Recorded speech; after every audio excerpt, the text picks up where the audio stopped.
This is the Simpit. I'm your host, Shaun Cole, but the real star of today's show, without any doubt about it, is Gomez of Gomez Sim Industries. How you doing today, Gomez? Doing great. Doing great, man. Thank you. I am so glad to hear. I am so excited about this. You know, when I get to do interviews, it always reassures me of how wonderful and awesome people in this industry are. And yeah, it's a good one. I'm a huge fan of your product, so I don't want to give too much away. Thank you. So you guys are based out of Dallas, Texas, right? We are. Yeah, we are. Yep. And in my opinion, you're actually, I mean, there are plenty of wheel manufacturers, but it seems like most of the high-end wheel rims are coming out of Europe. I mean, it's really kind of refreshing to see an American company going at that super high-end side of sim racing. So that's really nice. So, I guess the obvious is, how did you, I mean, I know for a fact that you come from a really exciting background. You've been in advertising. You've worked in Hollywood. You've raced your share of cars in your personal life. And how does all of that lead someone to sim racing products or sim racing in general? Oh, yeah. I mean, it's for the passion, really. I mean, when I've, the coolest thing about GSI is it utilizes all the things that I'm good at, and then between marketing and design, but then also it's not just me, right? It's the team that's built GSI to what it is today. And Dan Suzuki, he did all the electronics, the PCB design, and David Bassett's, he did all the programming along with Brian and Darnell. So the thing that I love about most about GSI is just that it's that kind of perfect symbiotic relationship between people. I can focus on the things I'm good at and let these guys shine in their own respect. So I kind of equate it to, you see a lot of sim companies that are started and run by a team of engineers maybe, and it lacks a little something. And I think with GSI we're just kind of the perfect combination of people creating this team. Well, and some household names in sim racing are some people who, I mean, anybody who's been in the ranks and been out on track, have seen these names in person, which is another great thing about it. I mean, for me, when you talk about the core of it. You mentioned the overlap between marketing and even design. I mean, when I look at your wheels, I'm just gonna switch. I mean, I'll tell people what I'm doing. I'm gonna put a little slideshow here so you can see some of the incredible wheels by GSI. Cool. I mean, to me, when I look at your wheels and the way that they kind of go together, there's a cohesiveness that almost takes me to like somebody with a marketing background or somebody who knows what they're doing with color schemes. Really put these wheels together. I mean, it's a true beautiful job with this. Thank you. Yeah, and I mean, we try to keep a very motorsport driven aesthetic, but at the same time have original designs. Like, we're not looking to make replicas of wheels or copy other wheels. We're trying to make our own kind of mark on the sim industry with kind of motorsport inspired product. Right. So backtracking just a little bit again, how did you find sim racing, and when was your first moment that you were really a part of sim racing before the wheels even came to exist? But do you recall what really got you into the simulated motorsport world? Well, I mean, I raced Porsches, 10 years ago, and then my son really took off in go-karting and did that for a while. And then when that kind of ran its course, I started looking into sim racing, and I just dove right into it. And the passion for it just kind of was already there because I had been racing Porsche and doing all that.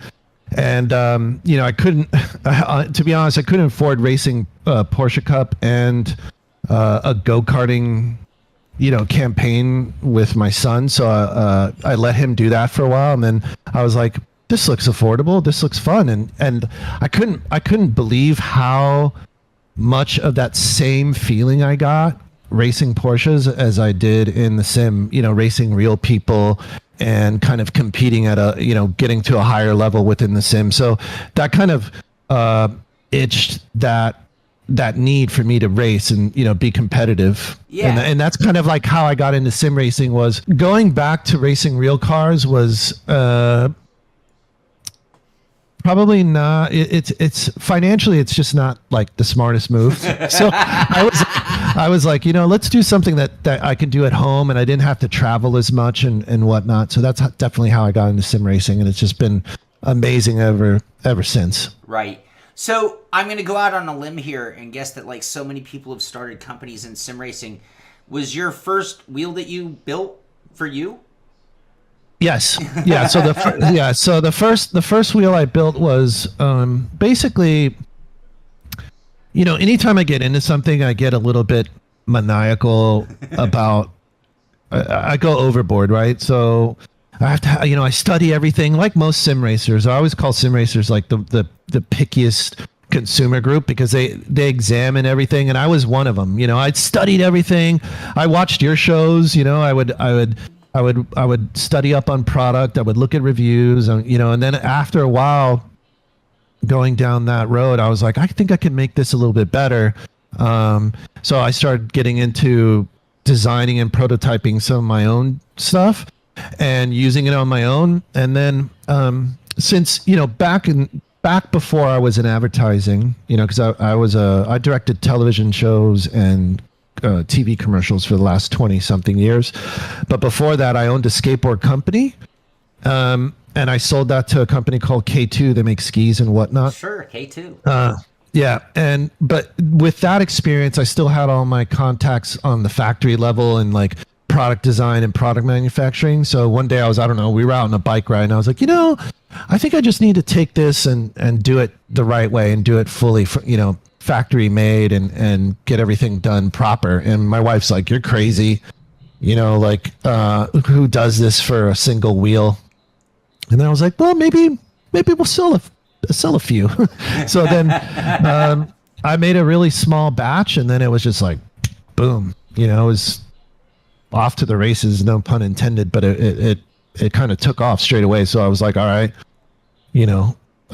let's take it to the next step, and let's make this thing, a real deal. And then I left at that point, I think around January, I left advertising, and I was like, I'm just going to focus on this full time because it's doing really well. And wow, it's been like such an amazing ride, and the reception has been like more than I could have ever hoped for. And it continues to be. And, it's just like, every day we improve the product. We are always trying to improve the product. And then, working on new product also really kind of gets my juices flowing. So yeah, it's been great. Okay. Now you do something, it's so funny. I guess I should say it's no surprise that you come from marketing and television and film. You do something that I admire. So let me just say, you have very big cojones.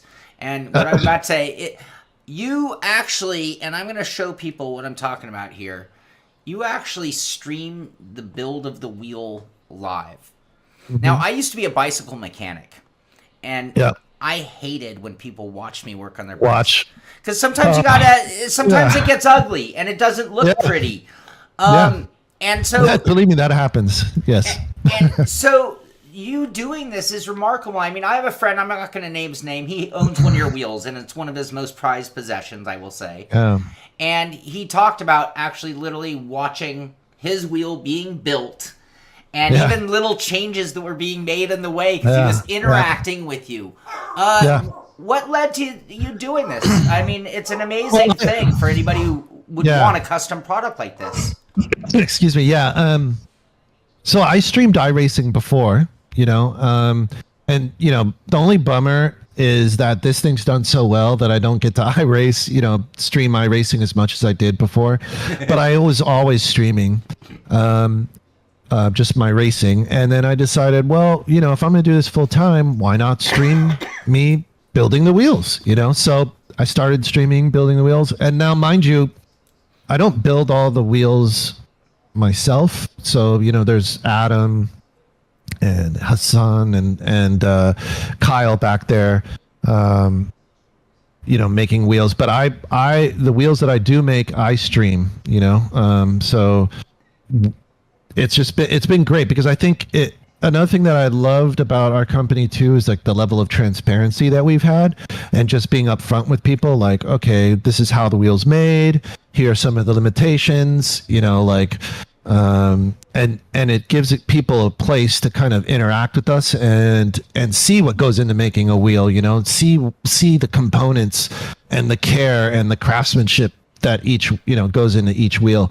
And then they get to see all the ugly parts too, you know, a clutch failing, me replacing a clutch, or, you know, one of the PCB board taking a dump. You know, you know, these things happen, and it's for me, it's better just to be honest and be upfront with people and show them, you know, what it takes to build a wheel. And not only that, but like, we strive to have,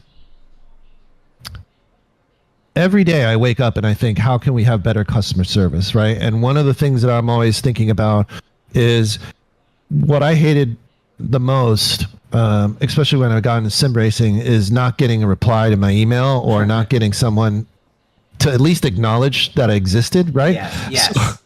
So that is like a huge deal for us here, is making sure that the customer is like always listened to and has a forum to kind of speak to us, right?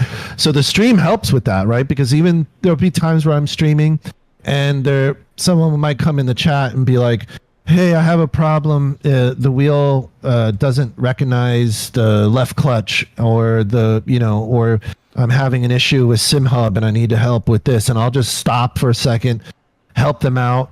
And 9 times, like 9.5 times out of 10, it's something small and kind of inconsequential. And I'll just be like, oh, did you do this?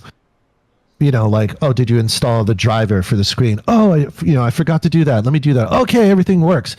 But it's those little moments, you know, with people that make a big difference, right? It's like, it could be the simplest problem, but they just need 2 seconds of your time and they can get going again, right? So Sure. For me, it's definitely not shying away from anything, and letting everyone have access to us is, like, I think, really important too. Right. In doing it that way, do you ever find requests for changes midway, just based on? Oh yeah, all the time. You know, and like, you know, I kind of feel like if you're gonna, I mean, our wheels aren't cheap by any means. They're not at the, you know, they're not $300 or whatever. So when someone's spending over $1,000 on a wheel, they want to make a change on something and I can accommodate them, hey, I'm all for it. I'll just make it happen. Sure.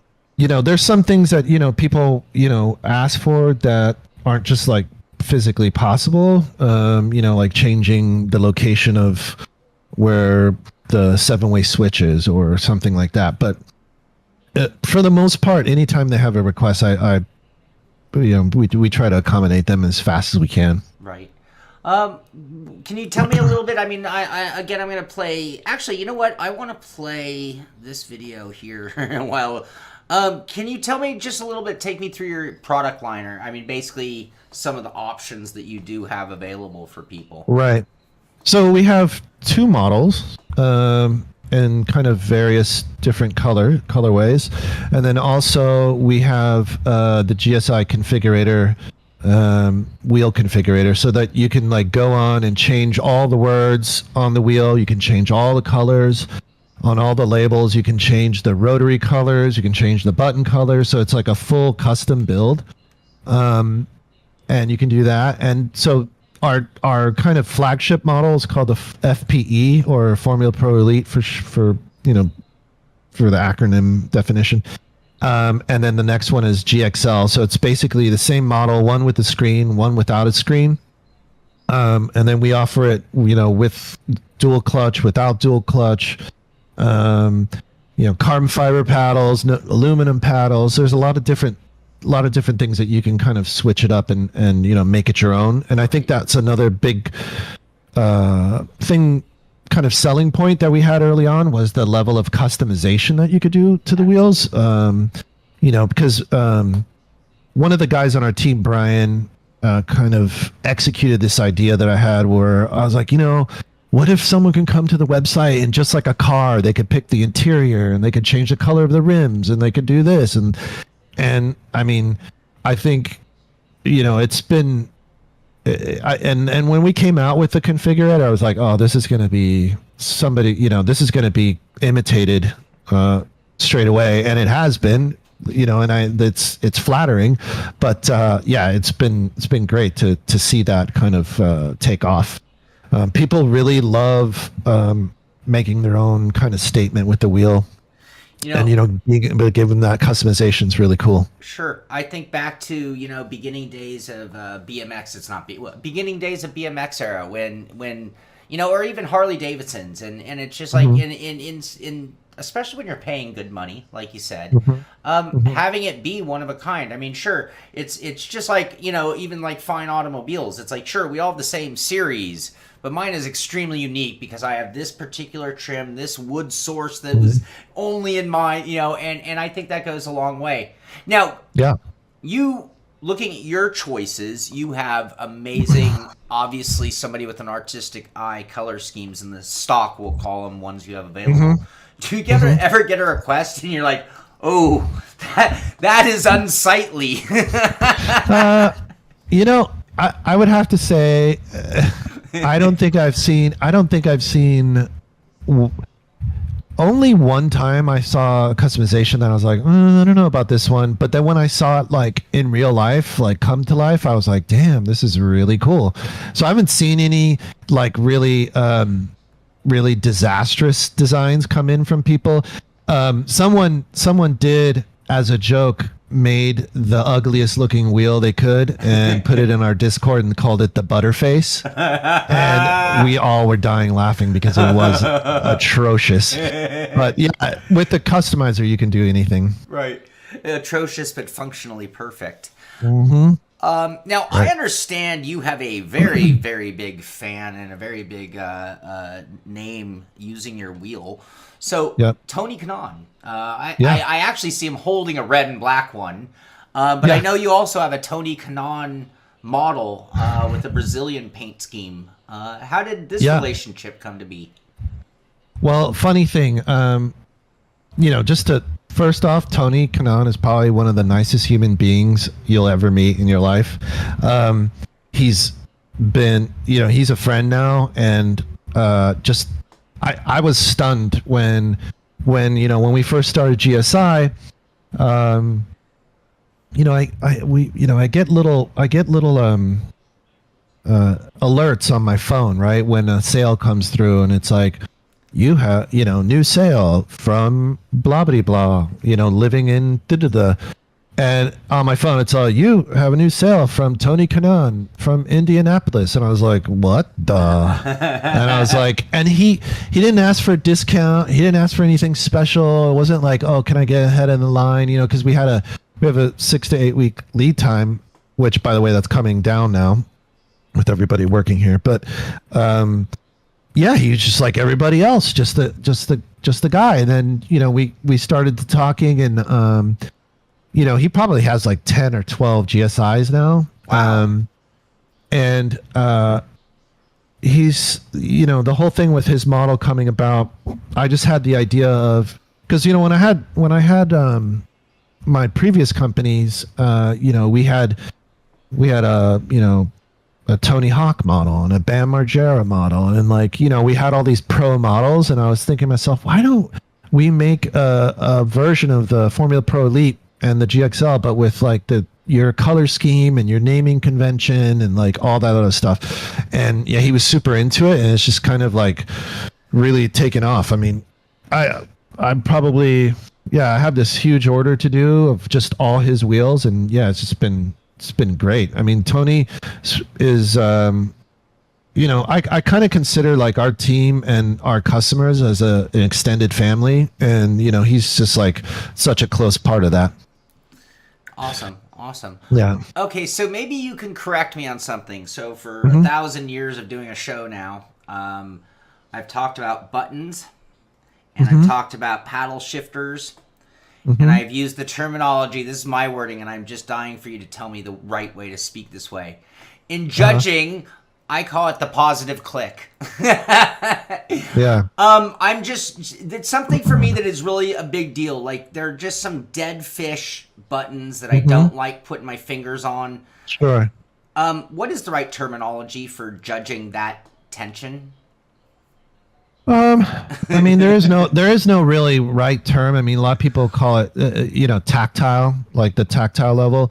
You know, I would say, the kind of more,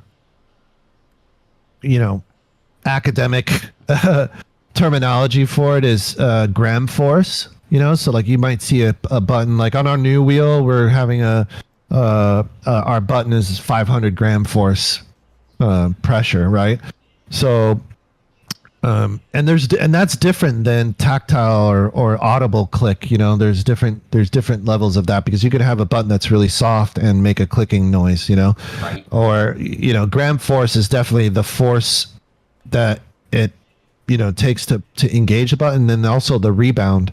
Right. And that's something that we're always continuously trying to improve, because when we first came out with our first wheels, our buttons were really soft, and now they've improved, but I think we can even improve them further. So that's why, like, I think,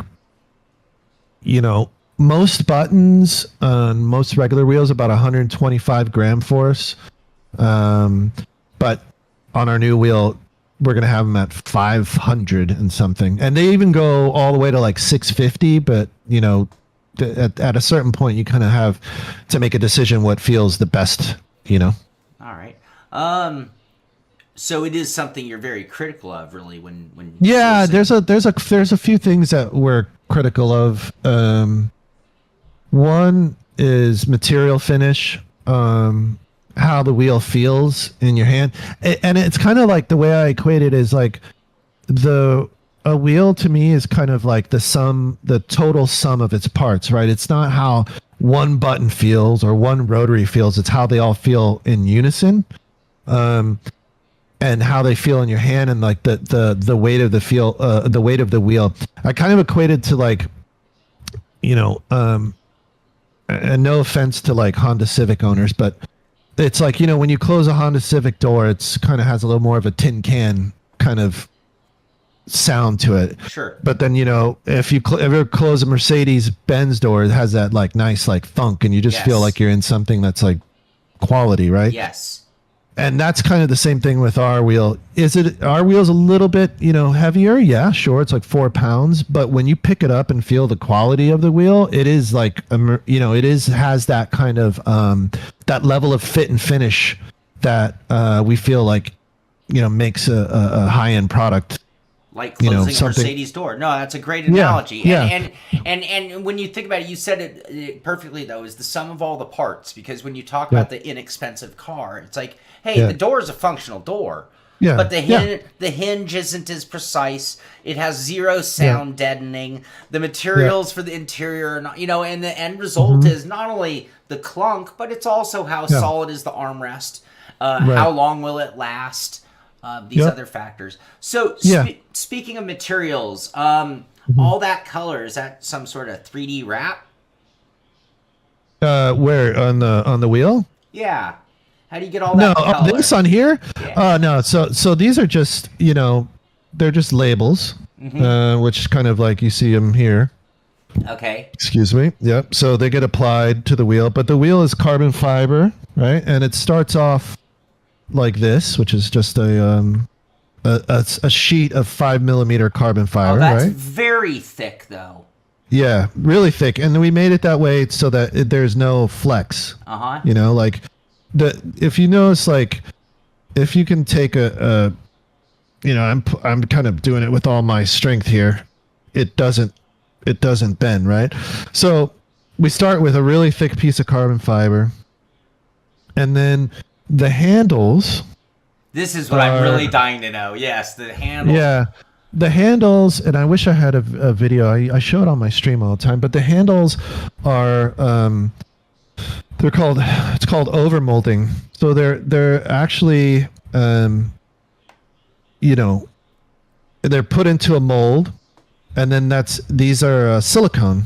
So the handles are silicone. Kind of imagine it goes into a mold like this, and the top of the mold comes down and onto this, and basically it's like a waffle maker. Right. And it shoves, injects the silicone into the mold, and then that's how you get the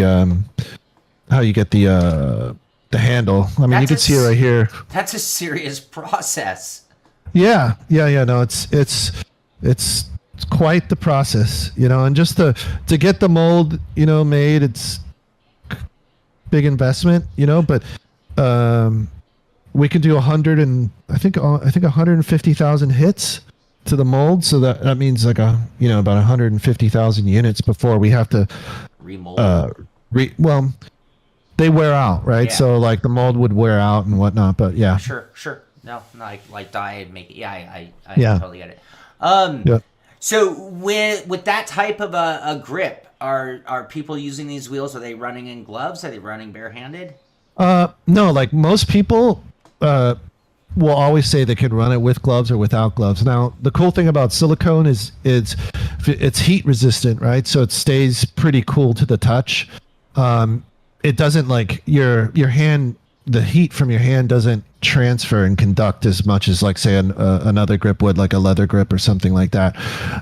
Because they use silicone for cookware and things like this it's highly heat resistant. Like I could take my soldering iron and just shove it right into the handle and nothing will happen. Right. Like, and this is 750 degrees Celsius, soldering iron, but yeah, it's totally heat resistant. It's super cool.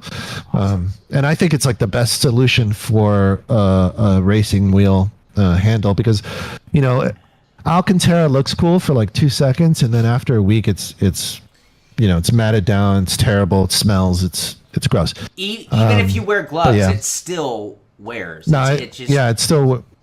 I think Alcantara is better for like head rests and the roof of your car. Yeah. So.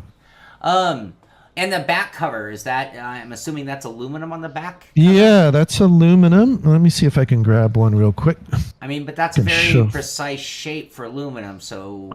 Yep, it's CNC'd aluminum. Let me grab one here. The magnets. So the magnets too, like the magnets are N52, so that's the strongest magnet in the world that you can get. Strongest force, I guess you can say. So they like, if I, these shelves, if I move the wheel too close, the magnet will literally like, like jump out of the shifter. So I'm going to put this magnet back in the shifter. And then the other side goes in like this, and they just snap in. So, but yeah, you can see this is the body, and it's just 4 wires for the shifter and the clutches. So the inside is this, it's just aluminum. Yeah. And then the outside, obviously the connector, and this doesn't have the shifter paddles or the clutch paddles yet, but yeah, you can see. But you've got 4 levers on the wheel. Yeah, this is a dual clutch system. So this is dual clutch here. So you have like your one for bite point, and then your master clutch. And then, when you want to start, you can dump the master clutch right to the bite point and feather the bite point out. Nice. And then, and then these are the shifters. So, but you can see like these are our Gen 1 shifters on here. They have a little bit longer throw. They're a little bit louder. And then our Gen 2 shifters, you can see they have like a little bit different of a design, and a little bit lighter weight, and a little bit tighter, a lot tighter tolerances. So like each of these now are hand measured by a single person, 1 unit at a time, to make sure the tolerance on each of them is perfect. Right. So. And there's a lot of styling in just those shifters I could see, especially the Gen 2. It looks like you went to a little more styling art in some of the curves. Well, I mean, and a lot of it is functionality. Like if you look here, right, if I can bring it to the camera. Yeah, there it is. This saves weight. Some of this, even like the detail, it says GSI Chems N52 on there. But yeah, I think so much, aesthetically, it's got some cool design implementation in there, but it's also for like weight saving and then tolerance.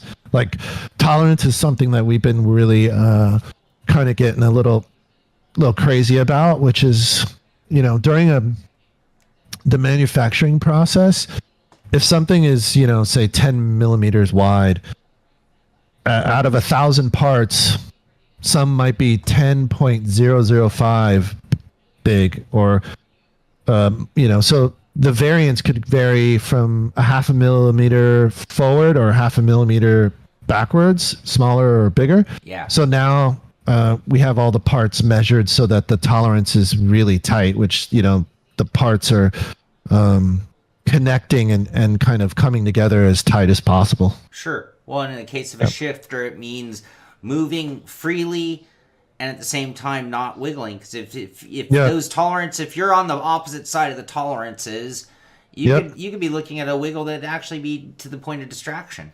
Yeah. So like, especially on here, it's hard for you to see this. I 3D printed my own, and it was a piece of garbage in the end. Yeah. So basically, there's a housing, right, which is here, and then there's the paddle here, right, and then there's a Kelvis pin that goes through here.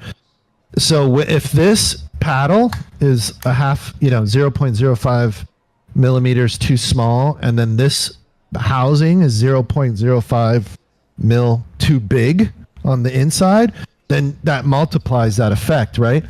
So that's why it's important. I mean, we have to pay extra for it, but that's why it's important to make sure that every part is hand measured so the tolerance is exact. Sure. Amazing.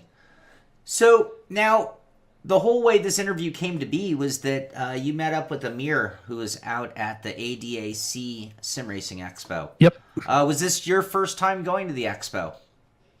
Yeah, it was awesome.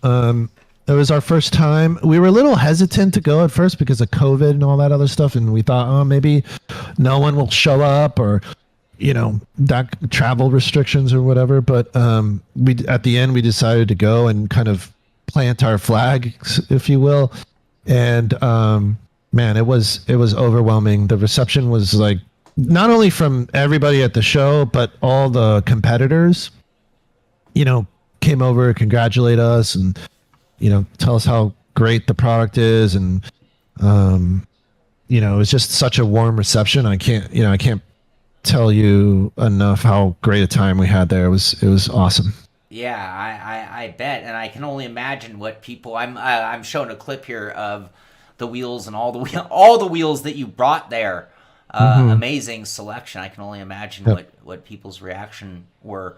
And I think like the biggest heartwarming thing I heard all weekend at the show was how our wheels made all the other wheels feel like toys, and I was like, yes, because that's the reaction you want to have from people, is because they don't like, sometimes people are like, oh, I see GSI and it's like on social and this, but they never hold one in their hand. And then at the Sim Expo, there was so many people there that were like, wow, I was really doubtful, but now that I've driven it, it's incredible, and it was just so satisfying to hear that, all the work that these guys, have put into the wheel, and seeing that kind of affirmation was just awesome. Yeah, that's great to hear. Yeah. So at 4 pounds, I assume, it's really more intended for a DD wheel base. Yeah, for sure. Do you know of anybody who's tried to put one on a lightweight? I know somebody must be thinking. Yeah, I saw someone on, I don't know, I saw on socials put it on a G29. It was like they converted it, and obviously they were waiting for their SimiCube to get delivered, and they were like, well, it actually works. But yeah, it's definitely not a wheel for, say, one of the weaker bases, like a belt driven. You could, but it's a high-end wheel, and it should be on a proper, direct drive base. Sometimes people will, come to me and say, oh, well, can it work on a Thrustmaster base? And I'm like, yeah, it could, but I'd feel guilty, selling you a $1,500 wheel on a, couple $100 base. And I always tell people, save your money, get a great base first, then, come and get one of our wheels, because I wouldn't feel right selling a product to somebody and then they get it and it just overpowers their base, right? Sure. Well, and also it comes back to that other thing of the sum of all the parts. And it's like it's like, sure, you can hang it on there, you can drive with it, but it just doesn't make much sense. I mean, if you have the means to be this level, there are affordable direct drive wheel bases that can handle it perfectly. Right. Yeah, and I tell people too, the wheel is like the last thing you buy on your rig. It's like, get the rig, get a proper rig, get a proper base, pedals. You want to be faster, great set of pedals. Is the wheel important? It's super important. But at the end of the day, it's almost like the cherry on top, right? It's like the last piece of the puzzle, and it's almost like the showcase piece of your whole rig, right? So it's it's something like you don't want to have a really high end wheel and then on a really low powered base, without a proper rig. You'll be like Yep. bouncing around and no stability. So, as a reviewer, I assume that people are, it's like it's a revolution. You start off with your starter set. We all probably started off on a desktop with a G29 or something just like that, and that is awesome. And at some point, maybe you just upgraded the pedals alone, but that was the point that you're like, well, this desk doesn't work anymore. I got to get a rig. Yeah. Now, do you need a super expensive rig? No, not yet. You're still kind of that. Anyway, so I'm gonna go out on a limb and assume that just because people love to, look at what you make and then wonder why you don't do something else. Do you get requests for round wheels with your button box? Are you doing anything like that? Yes. So right now we're in development with a round wheel, and it should be coming out probably first quarter of next year. The design is done. It's a new concept, so it's not a button box. It's an integrated full carbon round wheel with silicone handles and a screen. So it's a fully kind of custom design. So most round wheels are D-shaped wheels. They're going to use like a Momo Mod 30 or something, or a Sparco, and then they just slap a box on it, or slap kind of a box. And there's people that have asked me like, oh, make a button box, and I maybe in the future, but we've always been about kind of innovating and trying to come out with something original on all our products. So with the round wheel, I think we've probably spent 10 to 20 times more time in development and refining the design, just because of all the things that we've learned with our first offering. It's really informed what the round, the round wheel, it's called the GT Max 32, and it definitely takes everything we've learned from the FPE and the GXL, but like to the next level. Things like programmable LED buttons and the 500 gram force I was talking about, and some other goodies in there that I won't reveal yet. But it's going to be. You already have us all drooling. Terry's already ready to buy the first one. By the way. No, Terry, your friend Terry there has got he's got dibs on 001. So you can ask. You don't have to answer. What rig do you run? What pedals do you run? I guess would be the next question. Sure. Yeah. I mean, I have a SimLab P1, and I run Husingfeld Ultimates. Awesome. And and the SimiCube base. And I mean, the Husingfeld guys are great.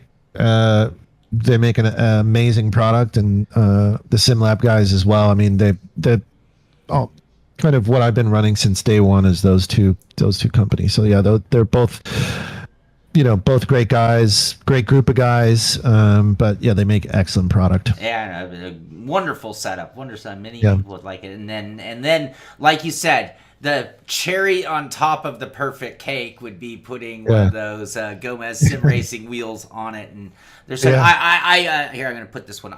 The Sapphire one, that one, the one on your website there, does make me crazy. I love it. I love it. Mm-hmm. All right. Well, what anything in the future? I mean, we talked the round wheel. Anything else up your sleeve for the future coming out of GSI? Yeah. So the round wheel, the GT Max 32 will be, so it's 320 millimeters, which is the very standard size for a round GT wheel.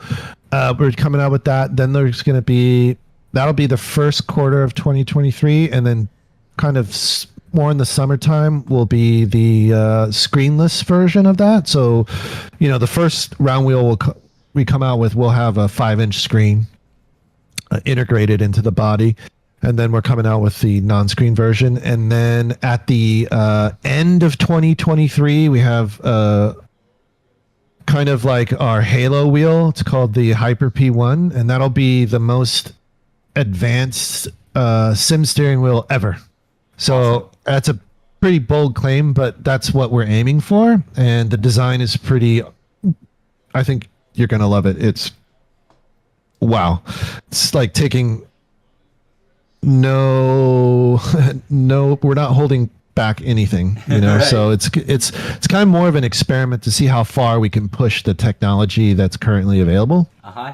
Not only in like the integration of the data that comes to the wheel, but the production process and the the fit and finish of the materials. There's some new techniques that we're trying out on that wheel that's going to be awesome. So yeah, Hyper P1 at the end of the year of 2023, and then in 2024 will be the version 2 of the Formula Pro Elite and the GXL, and those will all be getting keeping the same silhouette, probably coming down in size to 300. Awesome. So it'll be, because right now our wheel is 310 millimeters, and that is the same size as a Mercedes AMG GT3 wheel. And so it was the whole concept behind the wheel is to have something that was a Formula silhouette, but more in a relaxing kind of GT size, and something better for sim racers. I think that has always been the theory behind it. And coming down a little bit to 300 has been a request. So we'll come down to 300, and then we'll have triple funky switches, on both sides and in the center, and LED backlit buttons and all that other stuff. But that's going to be in like in a year from now, right, that the Formula Pro Elite comes out with the new version. Anyways, just when I thought someone couldn't make a wheel any nicer. So there's always room for improvement. We're always trying to improve everything, So how many wheels have you made at this point in time? I mean, you're a very young company. Yeah, we're only a year old, basically. We'll probably hit about 1,000 wheels by the end of the year. Wow.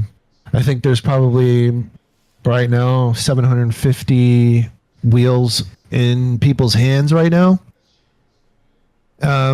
I'm really happy. Out of those 750, we've only had 3 returns, and one of them was because they couldn't figure out how to use SimHub. So, they got over that. But, right. We try to have really great customer service, try to work through, any issues people might be having with the setup of the wheel. It is a complicated wheel. It's not just like buttons on a steering wheel. It's got a lot of, the screen has a lot of needs for data and the transfer of data. So it is a little bit more of a full featured wheel that you need a little bit of help sometimes. But we're there, and, we're always in the mix with people, and, it's been great. So with what you just said, just to kind of go on that, I've worked with some motion simulators in the past, companies in the past. And, you have a lot of people are very, involved in sim racing and figuring out SimHub and turning all that stuff on is no problem. And then you also, let's face it, when you're on the super high end of the spectrum, you get the clients who have the means, but maybe not the skills. I mean, how do you, in general, how do you deal with that? I mean, well, I guess you already answered that question, because you're willing to customer service them every step of the way, and if there's any hope whatsoever, it'll all work out. Yeah, I mean, it's one of those things where, again, if you're spending $1,500 on a wheel, you should have a callback. You should have like someone answering your email, and that's something that I think we're really good at trying to maintain throughout the whole process. It's not like you just get the wheel and then we're goodbye. I mean, we have people that have owned a GSI for going on a year, and they'll still call and be like, hey, I noticed this, can I do this with SimHub or Z1? I'm like, we always try to maintain that level of customer support throughout the whole life cycle of ownership. Even things like in our Discord, we have a support ticket system where it's like a bot that sets up a private room. We can do live chatting with you, send videos and whatnot, and then when the support ticket is done, it sends you a transcript and an archive of that to your own Discord. So it's just like things like that. We're always looking at how much more can we get in tune with our customer. That's fantastic. So speaking of that, what's your YouTube channel so people can watch wheels in action?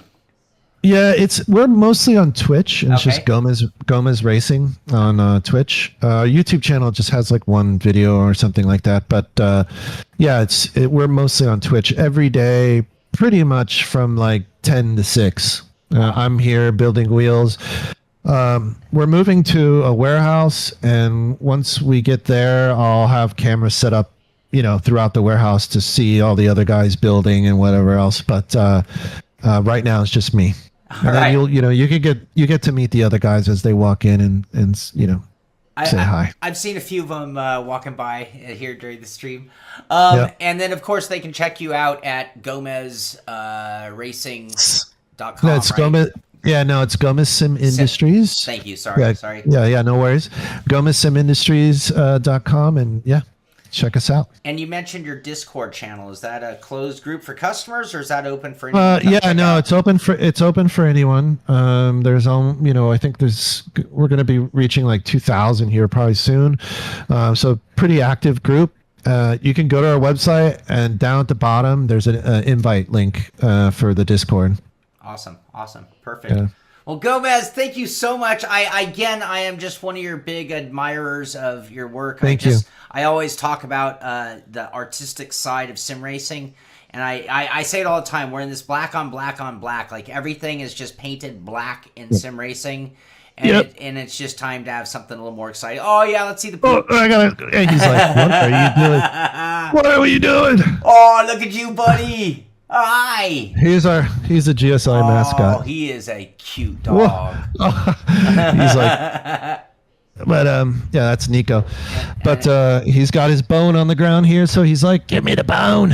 Anyways, yeah, they can come to the Discord, check us out, go to the website, and I'm live every day. So if anyone has any questions, you can drop by and say hi and ask away. That's the best thing ever. I love it. Thank I you. absolutely love it. Thank you so much. Thanks for redoing this, because I know you already sat down with us with Ameer out there in Germany, and so I appreciate you taking the time to do it again. And No problem. Ameer was great. We had a great rapport.